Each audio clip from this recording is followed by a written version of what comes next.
this movie is really deep. Like towards like the last like 10, 15 minutes, I'm like, this got really deep real quick. It's like it made me kind of sad. The way it's framed is it's not really the bear's fault. It's No. kind of humanity's fault, and it's ultimately how this film and these incidents shifted the way people viewed wildlife, national parks, and human responsibility for these Yeah. two attacks. Ultimately has a really good message in this, so it's, I think, worth a watch for the conservation element Side of it. Yeah, absolutely. Yeah. I think it's, like I said, it's a clear message and it's a really good one.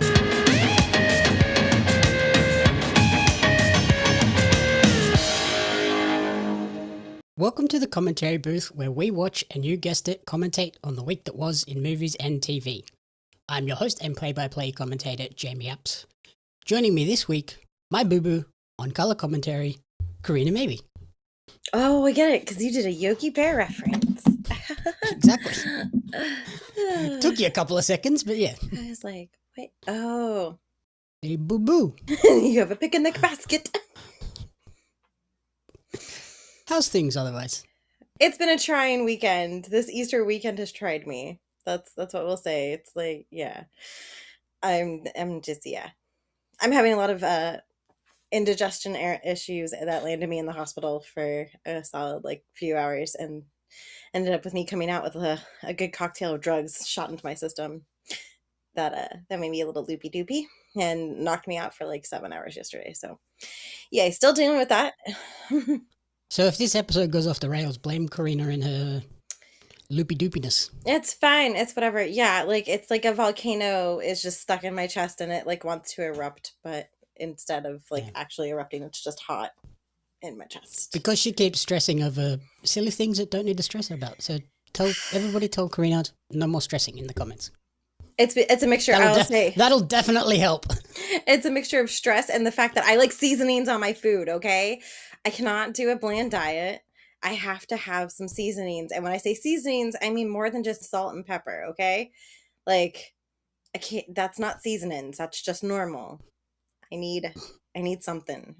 Okay. Get on the Toby boiled chicken diet, and we'll be all good. No. You don't want to eat.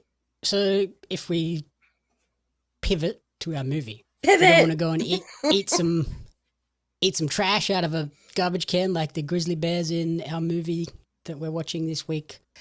Thanks to the teams at Holdfast Public Relations and Eagle Entertainment, we checked out the film Grizzly Night. It is a feature that leans into real history and incidences. Grizzly Night will be available on DVD and VOD in Australia at the time this episode drops, so you can check it out. Initial gut reactions, first impressions. Why did you have to say gut with I literally not even, you know what? Funny. What were you expecting going into Grizzly Night, and what were your impressions coming out the other end? Okay, so I knew nothing about this movie. I didn't watch anything about this movie. I didn't know anything at all. Hadn't even heard of it. When you told me about it, I was like, oh, so this is going to be like Cocaine Bear. That's what I thought. I thought it was just a Cocaine Bear movie. Because generally that's what happens when you tell me about movies that I've never heard of, is that they end up being crazy and ridiculous. Coming out of that. To be fair, Cocaine Bear was a great surprise entry in that list. Yeah. I'm not saying anything about negative about that, because that was a good time. This was definitely not a Cocaine Bear movie. This was kind of sad. Like this was obviously based, like you said, on true events, so it felt more raw and less staged, and it was just kind of like almost heartbreaking at the end, because you see how trash people are, and because of people doing stupid things, Mother Nature ends up paying the cost. Yeah, so I went into this thinking, based purely on the poster, and I think I maybe watched the trailer, I went into this thinking, oh, this is going to be Cocaine Bear without the outrageousness, but leaning more into the horror side of like how terrifying it is to be in the wilderness when bears are attacking people. Yes. Less so that, more of a drama than I expected, and more sort of recreation of, like you said, true elements and true incidences. So it's based on the real life 1967 incident called the Night of the Grizzlies, which featured 2 bear attacks in Glacier National Park. So this is obviously the film Grizzly Night, 2026 survival thriller directed by Burke Doran and in his feature debut. And yeah, the film follows those 2 separate bear attacks happening on the same night, just miles apart, which is in itself a wild premise to begin with. Of 2 separate bear attacks just a short distance apart in the same place, same night. Yeah, because usually you would think that like bears that are that close in proximity, they hunt together, or they would be like traveling together consistently. They wouldn't be separated and doing their own thing. So that was like a very strange kind of thing to witness and to listen to and watch. It's one of those things of like, fact is crazier than fiction. Like, you wouldn't, like, if this was written as a totally made up story, you'd be like, well, that's outrageous. That wouldn't happen, of 2 bears attacking in the same night, just a few hours apart, and a few miles apart. Yeah, it's strange. It's just like anything, like any other kind of animal. Usually they don't hunt within that, like a certain perimeter of each other's like territory for the most part, unless they try to like assert dominance at that point. But it's very strange. But that's where this film sort of leans into why it sort of explores why these 2 attacks happened, and it's not really the way it's framed is it's not really the bear's fault. No. It's kind of humanity's fault, and it's ultimately how this film and these incidents shifted the way people viewed wildlife, national parks, and human responsibility for these 2 attacks. So it stars kind of people you may not know: Beck Bassinger as one of the victims, Jack Griffo, Charles Eston, Oded Farr as Dr. John Lindbergh, the one person that Corrina recognized while watching this immediately. The only person I know this entire movie from The Mummy. Like, this guy he's been in like quite a few different things, but obviously he's from The Mummy. Everybody knows him from The Mummy. Yeah, you immediately were like, hey, that's the guy from The Mummy. And I was like, what? What? I couldn't tell if you were messing with me, or if it was that you hadn't seen The Mummy in such a long time you didn't recognize his face, or if you've never seen The Mummy, because we've all learned that there's a lot of movies that I presume you had seen because of what they are, and you just have not. So, side note, have you ever seen The Mummy to share with the class? I've seen The Mummy. Like, actually seen it, or like, I know enough about it? No, I've actually seen The Mummy. Okay. It's fine. I'm more excited for the Lee Cronenberg upcoming reboot. Okay, we're going to move on, because I feel like you just really tore into like the early 2000s / late 90s, whenever the original movie came out. All of us are hurting right now. I don't know if move on, because I'll get mad with you. How do you deal with the bug scene? Because they're scarabs and not other bugs, and like I know that they have hard, shiny, pretty shells. Although the scene where like it pops into the guy's arm and like goes under his skin, that always kind of gets me.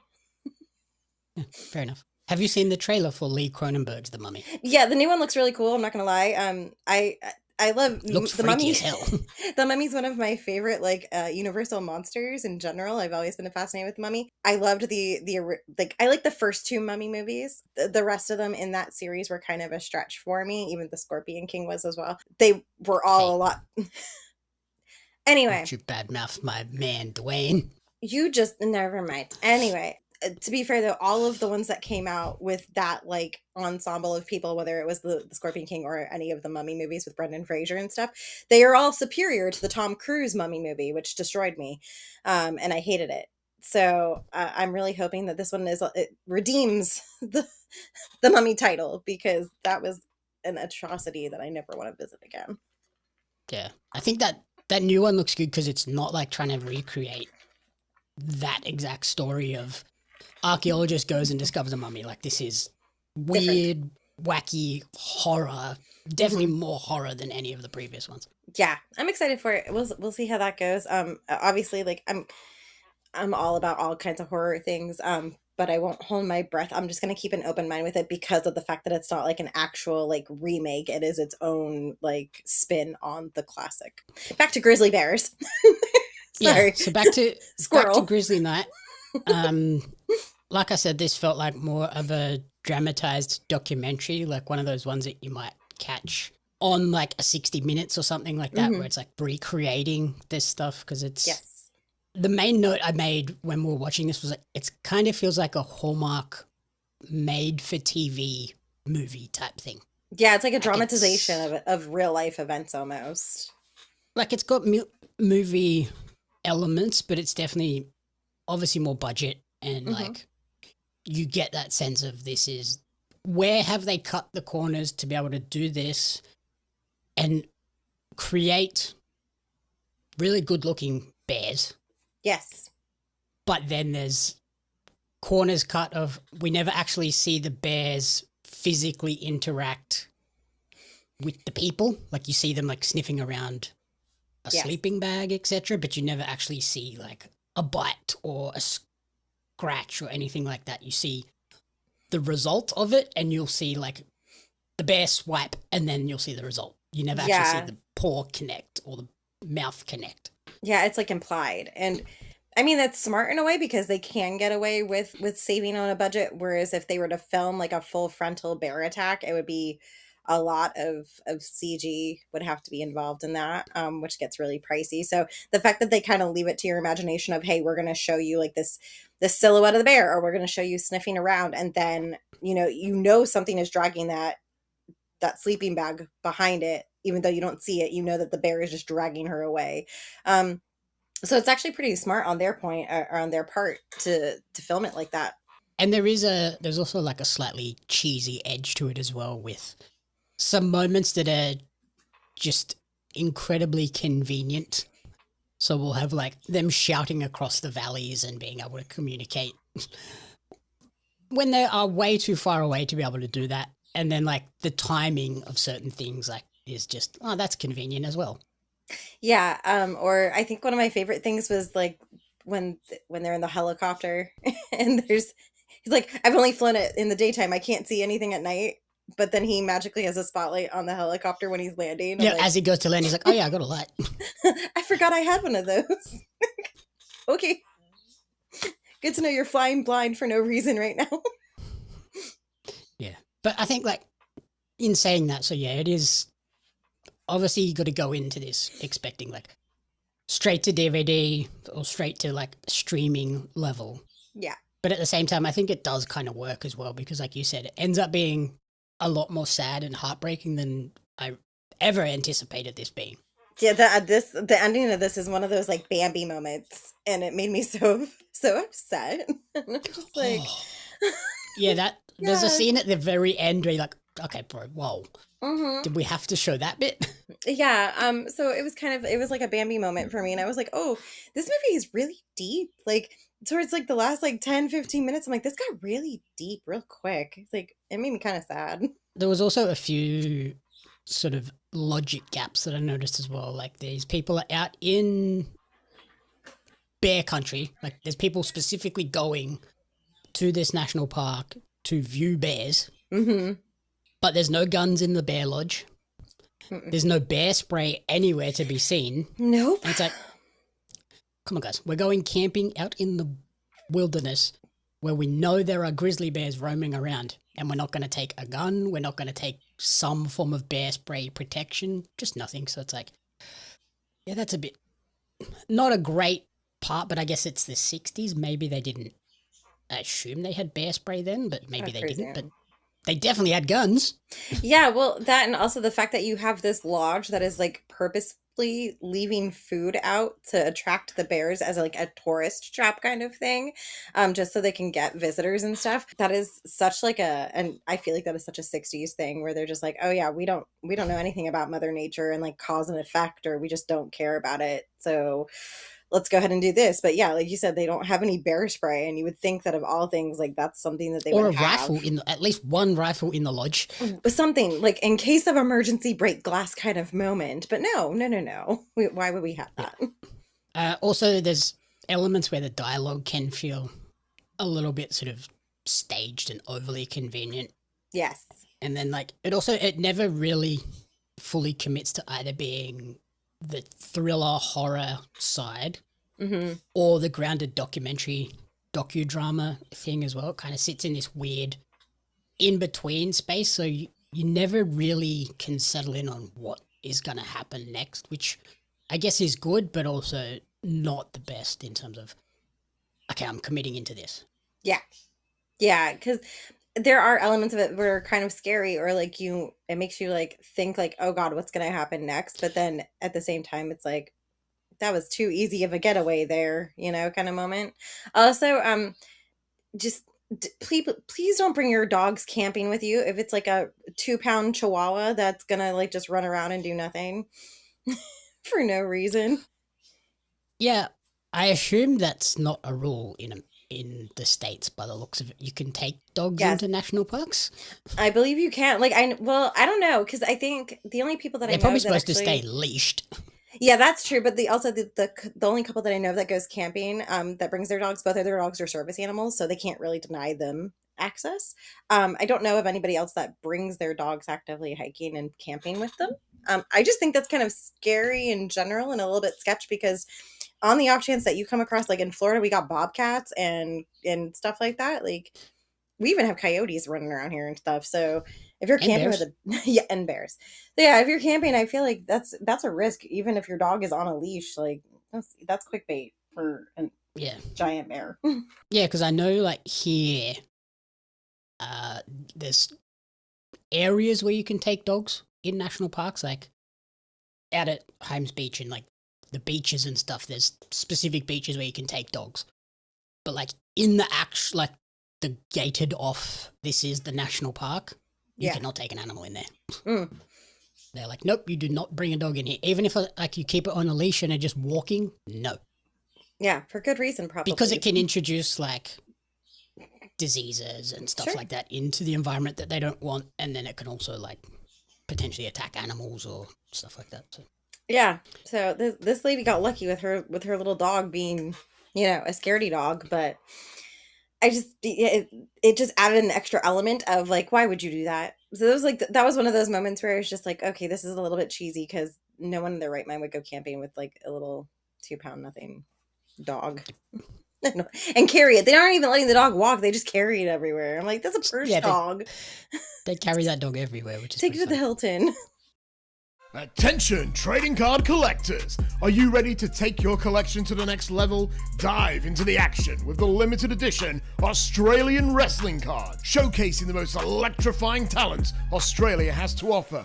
Imagine owning cards featuring legends such as Robbie Eagles, Shazza McKenzie, Shane Hayes, Madison Eagles, and many, many more. But that's not all. You'll also snag cards of the iconic referees, commentators, and announcers, just like me, Lord Andy Coyne, to truly capture the spirit of Australian independent wrestling. And as our homegrown talent continues to dominate the world stage, Ozrest cards are destined to become hot commodities. Not only will you be owning a valuable piece of wrestling history, but you'll also be supporting the amazing wrestlers and talented photographers behind the magic. So don't wait! Grab your Australian wrestling cards now at pariomagazine.com.au/Ozres cards. Order today and kickstart your collection with a bang! But there are some good things, like the good stuff in this movie. The setting does a lot of the heavy lifting. Like, you get those really beautiful wide angle landscape shots that really sell the location, and it's one of those things where like every time I see one of those shots, I'm like, need to go to like Yosemite and stuff. And I watched like a rock climbing documentary this week, and I was like, I want to go just to see how big these mountains are, because they look insane. Yeah, and then you want to go climb one. No, I do not. Yeah, it'll be fun. It'll be so much fun. We'll have the best of times. No, we can skip. It'll be great. I'll take a little ski lift up the ledge. It'll be great. Nothing's gonna happen. You aren't gonna slide out. I'm fine, thanks. Another thing that I thought was really well done is the night scenes. Yes. They're actually visible. Like they don't do the Game of Thrones. Oh, it's night, so everything's pitch black and nearly impossible to see. Like they just do the classic like blue filter night scenes. Yeah, and which then works so much obviously, better. thanks to two of their lovely like helpers, they've got an entire like cauldron of fire that they just carry everywhere with them throughout this entire journey. They're like, I've got a fire. Yeah, not like flame torch. torches, like just an It's a actual cauldron. fire pit that they're carrying around. Yeah, it reminded me of like Jack Sparrow. I've got a jar of dirt. I'm like, yeah, they got a cauldron of fire. Then also the special effects and makeup post attack, I think are really well done. Like the wounds and stuff look pretty intense, Gnarly. like very well done. Yeah, they are pretty rough. Like to look at, even like the dismembered body that they find in the woods. I'm like, oh, ooh, that's grotesque. Yeah, and like the oozing, weeping wounds. It's like, oh yeah, that's gross. Yeah, that's nope. Obviously, the big thing. This is a movie about bear attacks. The bears look great. Yes, yes, they do. I'm so happy that they actually got the bears right, with like one minor hiccup that I have, but it just because it looked a little weird. But for the most part, the bears look great. Their fur looks fantastic. Like it looks like they took a lot of time and put in a lot of effort in the bear design.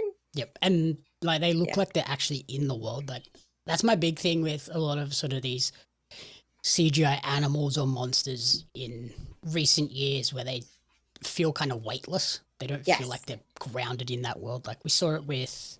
There's another movie we saw where it happened with, I think it was a bear too. Yeah, in Prey.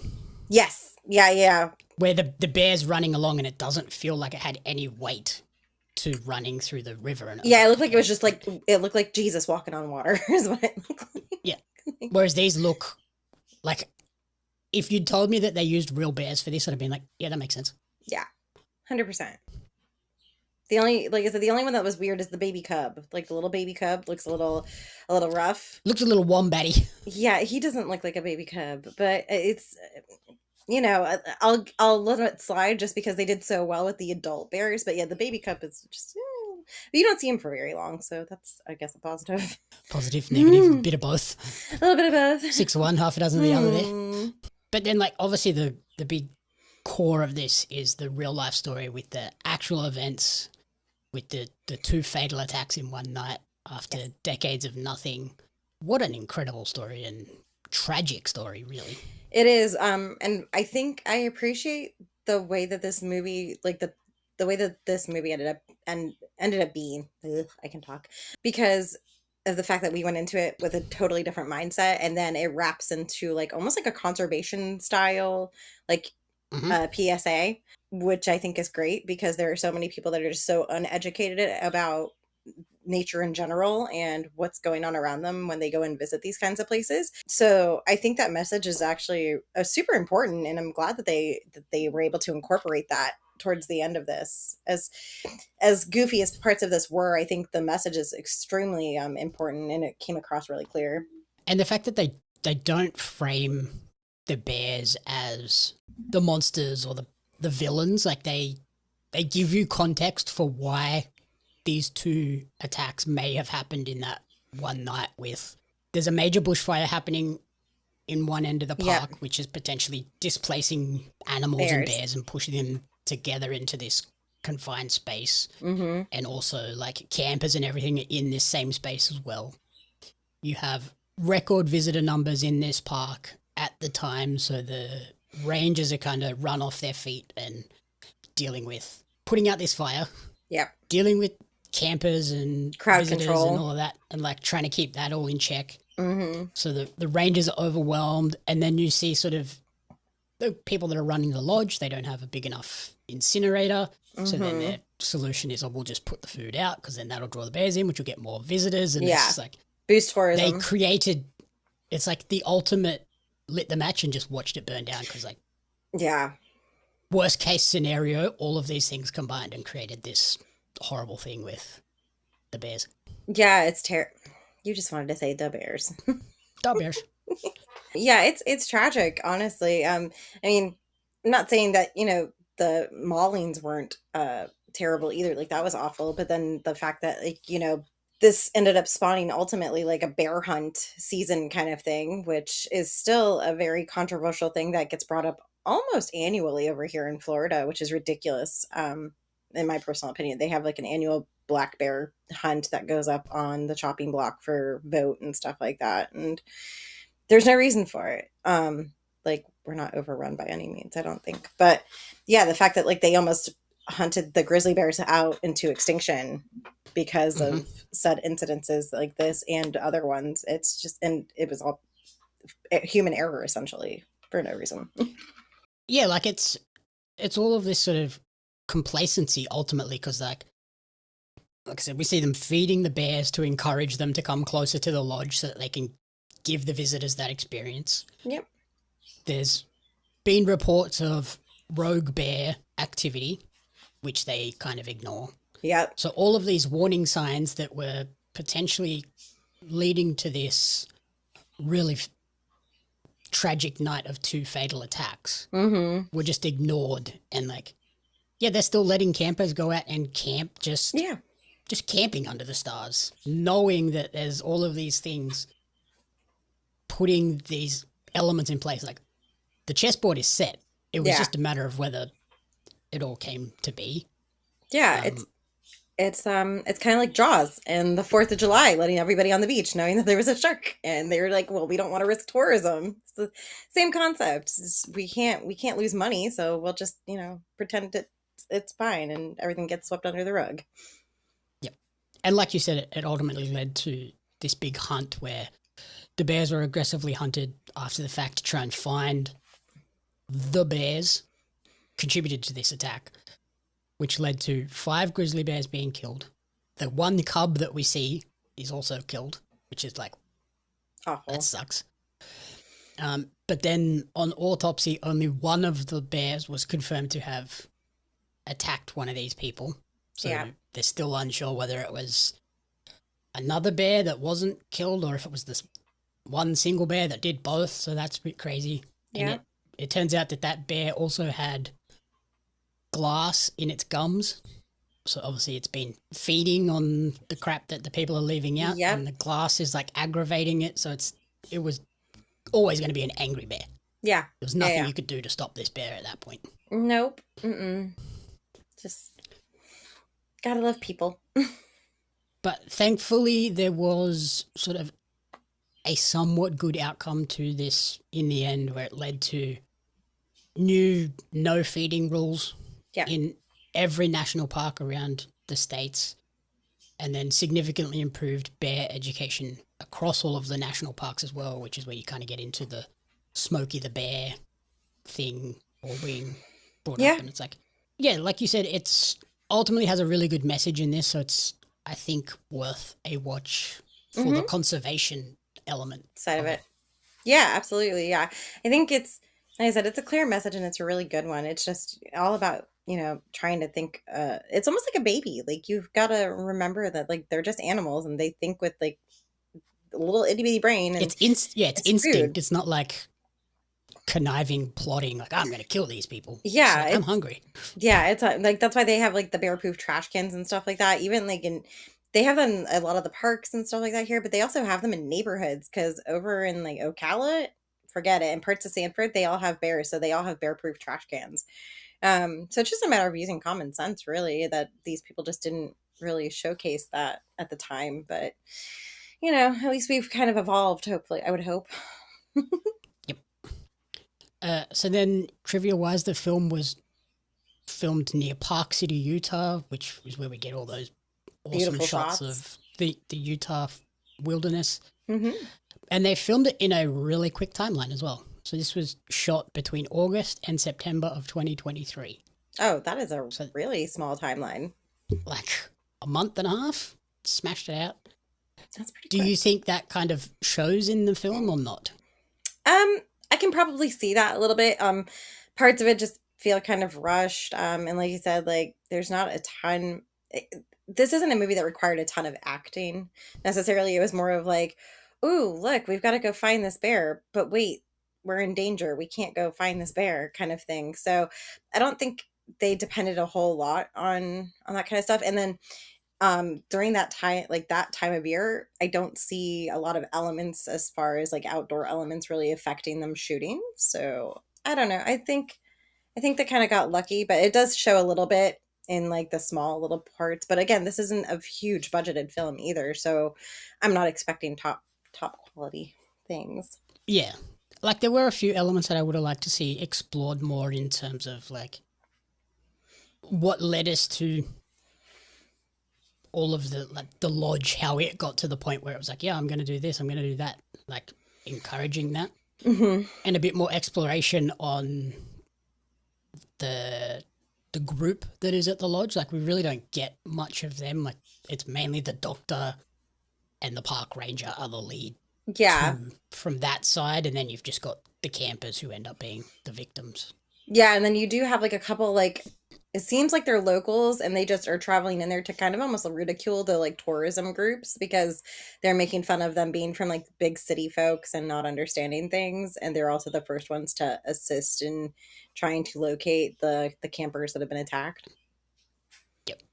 And there are a few scenes where I'm like, we maybe could have taken that scene again a couple more times just to really amp up the performance. But like you said, it's a lower budget film, kind of guerrilla warfare style. Like let's try and knock this out as quickly and cheaply as we can. And I think it's pretty good. If you see it pop up on a streaming or a VOD, yeah, I wouldn't skip it immediately. I definitely no. If you like animal films and things like that, definitely worth a watch. Yeah, it's not too bad. In terms of a rating, what would you give this 1 out of 5?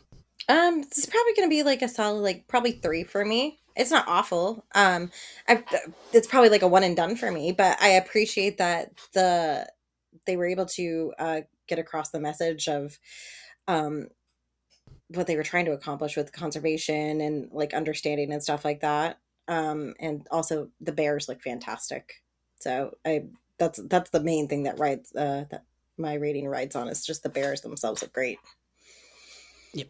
Yeah, I gave it a 2 just because it's like it is very low budget, very like go into this with that expectation and you'll enjoy it, but I kind of went into it with a little bit skewed expectations, but that's purely my fault. But solid film for what it was. Yeah. Like I said, obviously lower budget, but not to the point of it being like this is bad. Yeah. Because I've seen low budget movies, I'm like, yeah, this is bad. But this is just like solid, a good like weekend watch if you can't find. If you haven't got like a series or something on Netflix that you're currently binging and there's nothing else that's really jumping up, this is definitely one that you'll put on and not be totally disappointed by. Yeah. Alrighty, thank you for listening to the commentary booth. If you enjoyed the show, please remember to rate, review, and subscribe on podcast services and on YouTube. Next week, we'll continue our Star Wars marathon series of rewatches with Episode 1, The Phantom Menace. In the meantime, you can follow Corrina on Instagram at Miss Corrina Renee, and where else? And at living_dead_books for random, maybe not so random book reviews. I'll just leave it at that. Sometimes I just read books that like sound good and then I'm like, oh, that's not what I expected. I just finished a book. I've started another book. I'm listening to another book, and then I've got whatever. And then I have the third book in the what is it? I don't remember the trilogy official name is. Anyway, the new book from Navessa Allen, it just came out. So Game On, it's like with lights out and caught up. So I'll have that on reserve right now. I'll be listening to that soon. Interesting. Alrighty. And then you can follow me on social media at JamYups Media and at Pario Magazine. Thank you, everyone. We'll catch you all next week.